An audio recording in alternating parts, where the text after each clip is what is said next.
أنا العبد الذي كسب الذنوب وصدته الأماني أن يتوب.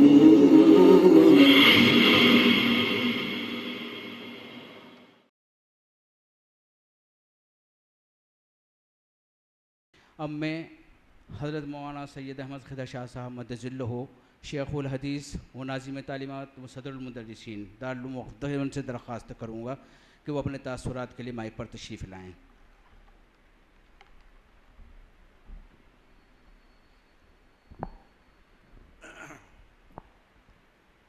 بسم اللہ الرحمن الرحیم. الحمد للہ والصلاة لأہلہا اما بعد.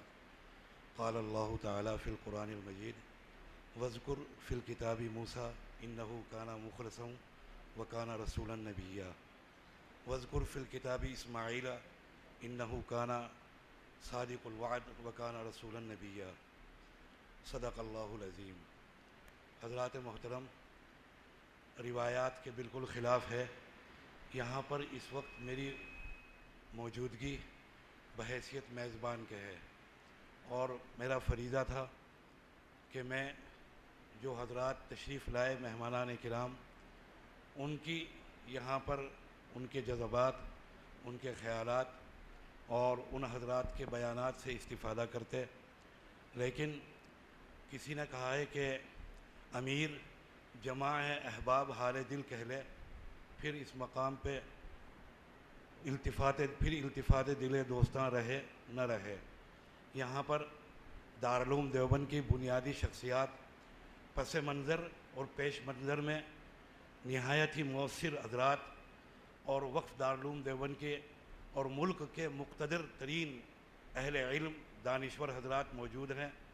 اس لیے مناسب ہوا کہ میں ان کی موجودگی میں کچھ عرض کروں. صاحب سیمینار خطیب الاسلام حضرت مولانا محمد سالم صاحب قاسمی نور اللہ مرقدہ، اور ان سے متعلق اور حضرت کے کمالات، حضرت کے کارنامے اور حضرت کی مساعی، حضرت کی جد و جہد، حضرت کی کوششیں، یہ سب زیر بحث آئیں گی چیزیں. مختلف نشستوں میں اہل علم مقالات پیش فرمائیں گے. حضرات اکابر نے یہاں پر کن چیزوں پر روشنی بھی ڈالی. صاحبزادہ محترم مولانا محمود مدنی صاحب کچھ اس راہ پر چلے تھے، راستے میں رہ گئے اور وہاں تک پہنچنے میں جھجک گئے. پھر برادر محترم مولانا نسیم اختر شاہ صاحب کیسر چلے، وہ بھی راستے میں بھی رہ گئے اور آسودہ منزل نہیں ہو سکے. حضرت خطیب الاسلام کی حیات میں سمجھتا ہوں کہ جو اولو العزم حضرات انبیاء علیہم السلام جن کا ذکر قرآن مجید میں حق تعالی جل مجدہ نے فرمایا، قرآن کا اسلوب، قرآن کا منہج، قرآن مجید کا طریقہ کار اور قرآن مجید کا انداز تبلیغ ہمیں یہ بتاتا ہے کہ گزرے ہوئے اور ماضی کے اندر جو حضرات انبیاء تھے ان کی کیا کوششیں تھیں اشاعت دین کے لیے، تبلیغ اسلام کے لیے، توحید کے لیے. اور اس کے ساتھ ساتھ پھر پوری احادیث کا ذخیرہ، حضرات انبیاء کی سیرت، جناب نبی کریم صلی اللہ علیہ وسلم کی حیات طیبہ، آپ کے طائف کے شدائد و مصائب، مکہ کے اندر آپ کی حیات، اور پھر اس کے بعد میدان بدر اور دوسرے تمام چیزیں، وہ سب آپ کی نظر میں ہیں اور آپ ان سے واقف ہیں. تفصیلات میں جانے کی ضرورت نہیں. لیکن یہاں پر اور ہمارے اکابر حضرات علماء دیوبند جن کے نام پر ہم جیتے ہیں، جن کے تذکرے اور جن کی تمام چیزیں ہم بیان کرتے ہیں، اور انہی کے دعاؤں کے اور انہی کے قائم کردہ منہج کے اوپر ہم چلتے ہیں، اور اس ہماری کامیابی، نجات اور فلاح بھی اسی کے اندر مضمر ہے. کیا طریقہ کار تھا، کیا انداز تھا. حضرت شیخ الہند مولانا محمود حسن صاحب دیوبندی نور اللہ مرقدہ، جن کی تعریف استاد محترم یہاں پر موجود تھے، اور اس وقت یہاں حال کے اندر موجود میرے چند اساتذہ ہیں جن میں ابتدائی دور کے استاد مولانا اختر صاحب دتیاوی یہاں موجود ہیں. پھر دارالعلوم دیوبند کے ناظم نائب محتمم حضرت مولانا عبدالخالق صاحب مدراسی، اس کے بعد حضرت مولانا سید ارشد صاحب مدنی نور دامت برکاتہم.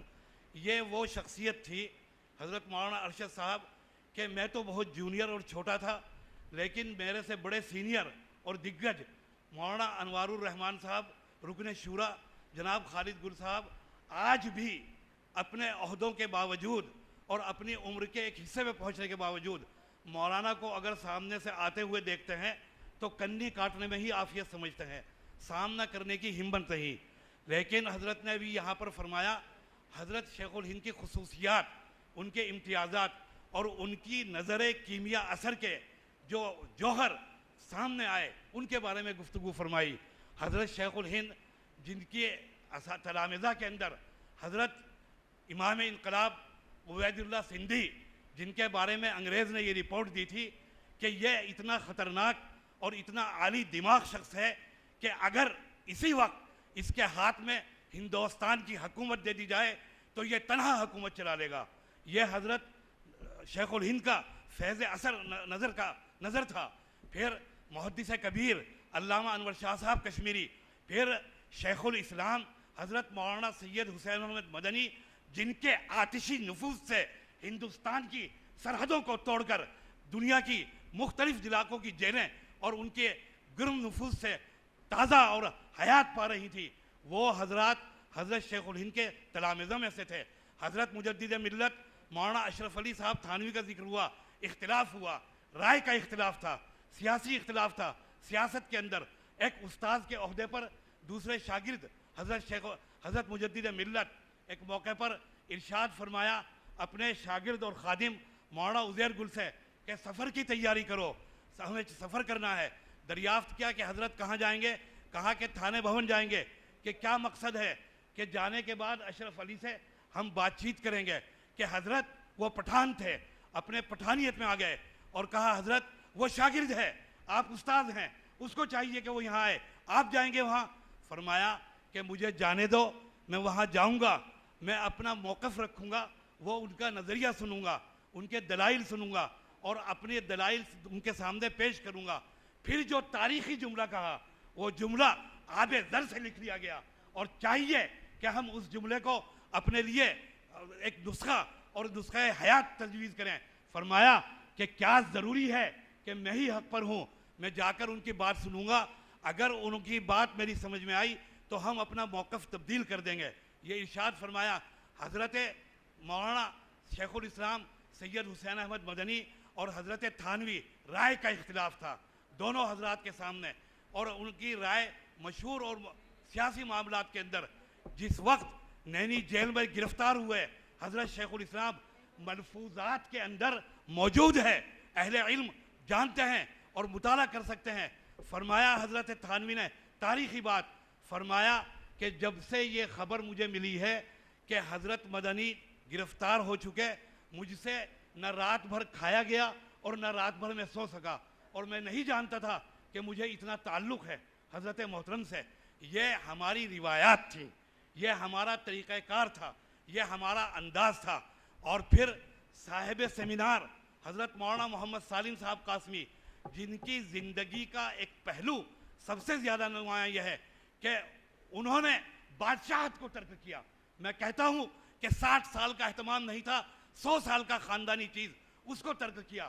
اور اس کے بعد تاریخ گواہ ہے، کوئی لفظ، کوئی کتاب، کوئی تقریر، کوئی جلسہ، کوئی مجلس، کوئی محفل ثابت نہیں کر سکتی کہ ان کی زبان نے لغزش کھائی ہو، ان کی زبان پر کوئی حرف آیا ہو. ان کی زبان سے آج یہاں پر دارالعلوم دیوبند کی اساسی شخصیات موجود ہیں. یہاں پر حضرت مولانا عبدالخالق صاحب موجود ہیں، دارالعلوم کے ارباب حل و عقد موجود ہیں، تمام کے تمام. میں یہ کہتا ہوں کہ یہ بنیادیں منقع ہونا چاہیے. وہ آپ تازہ ترین بات سنیے اور داد دیجیے.